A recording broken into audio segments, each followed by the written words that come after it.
그래서 차라리 저는 이런 종류의 사건에서는 남편의 외도를 알고 이제 알게 됐다라고 하더라도 이혼으로 바로 진행을 하지 말고 내가 양육권을 가져오기가 조금 힘들 것 같다라고 하면 차라리 좀 버티셔라. 아이가 클 때까지. 네, 안녕하세요. 사랑학개론 MC 정애연입니다. 오늘은 안소연 변호사님을 모시고 이야기 나눠보도록 하겠습니다. 네, 오늘은 이혼 후 자녀와 떨어져 사는 부모가 자녀를 만날 수 있는 권리인 그 면접 교섭권에 관한 사건을 가져오셨다고 하는데요. 어떤 사건일까요? 제가 사실 10년 정도를 이혼 사건을 하면서 상담한 사건이 거의 뭐 5,000건 이상이 된다고 생각하시죠. 전화 상담이나 이런 거 다 포함을 하면. 네네. 근데 제가 사실 법적으로 정말 이 부분은 좀 보완이 되었으면 좋겠다 하는 부분이 있어서 이 부분을 좀 공론화시키고 싶다. 네. 그래서 한번 주제를 가지고 와봤거든요. 네네. 우리가 이혼을 하고 나면 아이가 있는 경우에 양육권에 대해서 다투고 그렇죠. 양육비를 얼마나 주는지도 정하고 아이를 몇 번씩 볼지 면접 교섭도 정해요. 근데 양육비를 안 주는 문제에 대해서는 제재가 있지만 면접 교섭을 안 하는 부분에서는 양육비보다는 제재가 조금 덜한 게 현실이거든요. 그래서 이혼하고 아이를 자이든 타이든 내 마음대로 보고 싶지만 못 보게 되는 경우가 굉장히 많아서 이 부분에 대한 이야기를 좀 해보려고 해요. 그러면 지금 말씀하신 걸로는 아이를 양육자가 안 보여주면 만약에 제가 이혼한 사람이라 친다면 전 아예 못 보는 거네요. 아이가 어리면 어릴수록 양육하는 사람이 아이를 보여줘야지만 볼 수 있는 시스템이기 때문에 네네. 그래서 아이를 안 보여주려고 마음먹은 양육권자가 있으면 비양육권자, 그러니까 아이를 안 기르는 사람은 아이를 못 보게 되는 경우가 굉장히 많습니다. 제가 가지고 이제 사건의 같은 경우에 네네. 우리 의뢰인분이 늦은 나이에 이제 결혼을 하시고 아이도 되게 늦게 가지셨어요. 40대 중반에 결혼하셔서 네. 40대 후반 정도의 아이를 낳으셨거든요. 근데 이제 사실 40대 후반이라고 하면 노산이라고 할 수 있는 나이라서 네. 정말 신체적으로 뭐 어려움이 있지만 정말 아이를 보고 싶다는 마음으로 열심히 아이 가지고 출산까지 하셨는데 네네. 사실 출산을 하시면서 좀 그 과정에서 좀 잘못돼서 좀 병을 얻으셨어요. 네, 그래서 이제 경제적 활동도 좀 어려운 상황이셨고 네네. 아이가 정말 내 목숨과 맞바꾼 그런 아이였던 존재였던 거죠. 네네. 근데 그렇게 아이가 한 두 돌 정도 된 그 시기쯤에 남편의 외도 사실을 발견하게 되신 겁니다. 와, 진짜 너무하네요. 아내는 아팠지, 또 아이는 23개월을 가장 힘들 때잖아요. 그러면 그래요, 외도를 어떻게 아시게 된 걸까요? 일단 우연히 친구가 남편이랑 상간녀랑 같이 있는 모습을 보고서는 이제 말씀해 주신 거예요. 네네. 그래서 이제 남편한테 아이도 어리고 뭐 결혼한 지 얼마 안 됐고 어떻게 이럴 수 있냐 빨리 정리하라 이런 식으로 얘기를 했는데 남편이 뭐 그런 부분에 있어서 미안하다 이야기 나오지 않고 하다 보니까 갈등이 돼서 결국 이혼을 하시게 된 거예요. 근데 이혼할 때 사실 이제 결혼 기간도 뭐 5년이 채 되지 않으셨기 때문에 재산분할도 그렇게 문제는 안 되셨는데 네네. 아이 양육권이 큰 문제가 됐던 거죠. 아이가 어리다 보니까 서로 키우겠다고 했던 상황인 거예요. 네네. 네네네. 근데 이제 그 아이를 키우는데 제가 말씀드렸던 것처럼 우리 의뢰인 아이를 이제 키우면서 얻은 병이 있잖아요. 네. 그래서 아이를 온전히 키우기가 조금 어렵고 도움을 받아야 되는 입장이었고 반면에 남편은 좀 경제적으로 굉장히 부유했어요. 시댁이 잘 살았고 남편이 사업을 잘해서 매달 들어오는 수입만 해도 엄청 났거든요. 그러니까 남편의 논리는 내가 이 아이를 키우면 너를 언제든지 보여줄 거다. 뭐 매일 봐도 상관없다. 근데 내가 키우게 되면 내가 가진 재력, 우리 부모님이 가지고 있는 모든 자산 다 이 아이한테 집중될 거다. 이게 낫지 않겠냐 이 얘기를 한 거예요. 우리 의뢰인 입장에서는 진짜 매일매일 보고 싶고 매일매일 품에 안고 싶은 아이인데 나는 경제적 활동을 할 수가 없어.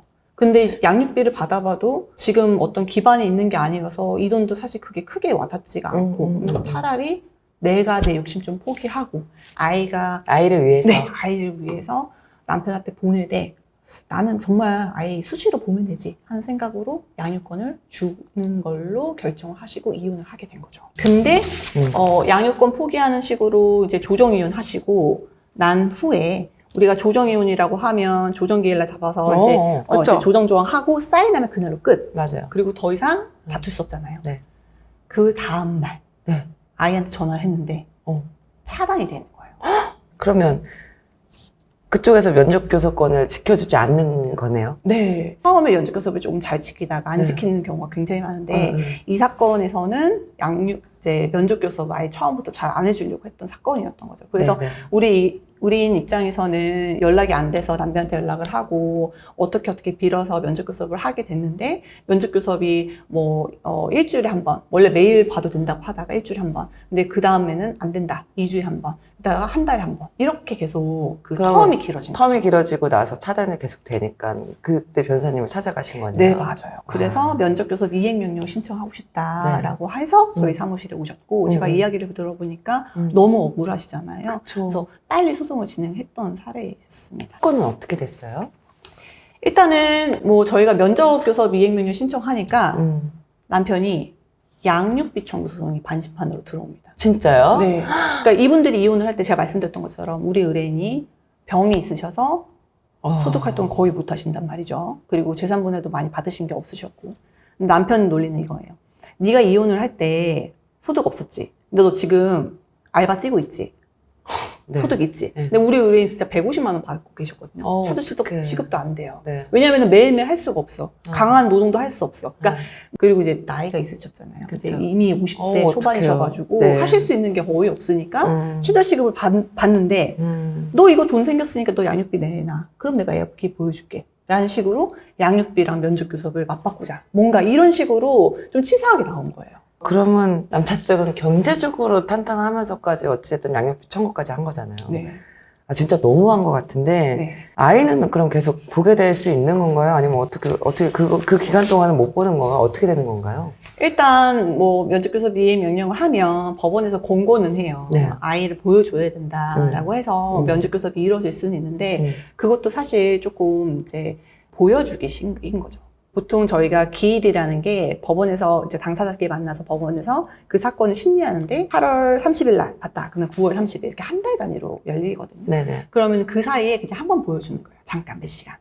그래서는 면접교섭 판사님께서 해주신 대로 다 했습니다. 이런 식으로 나오기도 하는 거죠. 계속 아이를 어쨌든 못 보게 되는 상황이 이루어지는 거잖아요. 이럴 경우는 양육자 변경 신청이 가능한가요?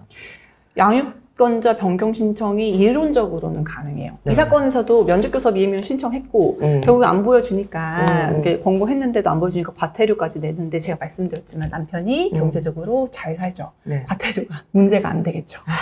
과태료 내고 또 안 보여주고 이런 식으로 하다가 결국엔 좀 보게 됐는데 네. 아이를 만났더니 23개월 때 헤어지고 이혼한 지 2년이 지나서 면접교섭 이행을 신청하니까 아이가 사실 성년이면 우리가 뭐 2년 전에 만났던 친구 다시 만나면 야 2년 전에 똑같아 라고 하죠. 반갑죠. 그쵸. 근데 그쵸. 2년 전에 2살이던 아이가 지금은 4살이 됐어요. 근데 그 2년의 공백이 굉장히 큰 거예요. 유아기 때는 더 크겠죠. 네. 네. 그리고 아빠가 엄마에 대한 영상이나 이런 걸 통해서 엄마에 대한 존재를 계속 각인시켜준 것도 아니고 네. 하니까 엄마가 어색하고 엄마가 싫고 그냥 나는 빨리 할머니지 아빠 집 가고 싶고 이래서 면접교섭이 실질적으로 잘 안 되는 거죠. 그래서 양육권자 변경 신청까지 우리가 보통 한다고 생각하면 법원 입장에서는 그래 네가 아이가 엄마를 알아야지 엄마를 못 보게 하는 거는 안 돼. 너 자꾸 이러면 양육권자 변경해 줄 수밖에 없어 라고 하잖아요. 근데 양육권자 변경 신청하면 우리가 가사조사라는 걸 해서 아이가 어떻게 크고 있는지 아이한테 가장 최선이 무엇인지를 조사한단 말이에요. 네네. 지금까지 너무 잘 크고 있었고 엄마를 못 보고 있는 거 그거 하나가 조금 걸리긴 하는데 갑자기 그렇다고 해서 이 아이를 이 환경에서 엄마랑 사는 이 환경으로 딱 옮기는 것 자체가 또 아이한테는 안 좋죠. 안 좋죠. 네. 그래서 실무적으로는 양육권자 변경이 그렇게 쉽게 이루어지지 않는 것도 있고요. 네. 판사님 입장도 제가 이해는 해요. 그래서 판사님 입장에서 양육권자 변경했는데 기각시킨다. 그래도 아이를 위해서 한 결정이다라는 생각은 들지만 그래도 가슴 아픈 현실이긴 한 것 같아요. 그럼 결과론적으로는 어떻게 결과가 진행이 되었죠? 이 사건에서는 사실 그 면접교섭이 좀 점차적으로 이루어져야 된다. 지금 아이와 엄마 사이가 그렇게 이제 좀 친밀하지가 않으니까 중학교 이전까지는 3개월마다 한 번씩 만나는 것도 5시간 정도 제한을 두고 이렇게 보게 되고 아예 데리고 잘 수도 없는 거구나. 네. 중학교 이후가 돼서 아이가 독립적으로 자신의 의견을 말할 수 있을 때 그때 1박 2일 수박 면접하자. 이런 식으로 결론이 났던 사건이에요. 너무 속상하시겠어요. 네, 너무 속상하시죠. 그래서 차라리 저는 이런 종류의 사건에서는 남편의 외도를 알고 이제 알게 됐다라고 하더라도 이혼으로 바로 진행을 하지 말고 내가 양육권을 가져오기가 조금 힘들 것 같다라고 하면 차라리 좀 버티셔라. 아이가 클 때까지. 이 아이가 자신의 의견을 낼 수 있을 때까지는 좀 참아보시라. 네, 맞아요. 그래야지 면접교섭 불이행에 대한 제재가 지금으로선 크지 않은 상황에서 아이를 정말 영영 못 보게 될 수 있다. 이렇게 생각이 돼서 이 사건에 같은 게 제가 막 이혼에서부터 같이 참여를 했다라고 하면 조금 버티셔라고 조언을 했었을 것 같아요. 네. 면접 교섭권의 불이행의 제재가 저는 이렇게 듣다 보니까 좀 더 강화돼야 되지 않나라는 생각이 좀 듭니다. 그리고 이제 모든 부모님들은 그렇잖아요. 사실은 자신을 위해서 이혼하는 거지만 아이들은 본인들이 선택할 수가 없잖아요. 부모님들 간의 이혼은. 그래서 아이들 권리는 꼭 지켜주셨으면 좋겠다는 생각이 듭니다. 네, 오늘은 안소연 변호사님과 이야기를 나눠봤고요. 오늘 내용 유익하셨다면 구독, 좋아요, 알림 설정 부탁드릴게요. 감사합니다.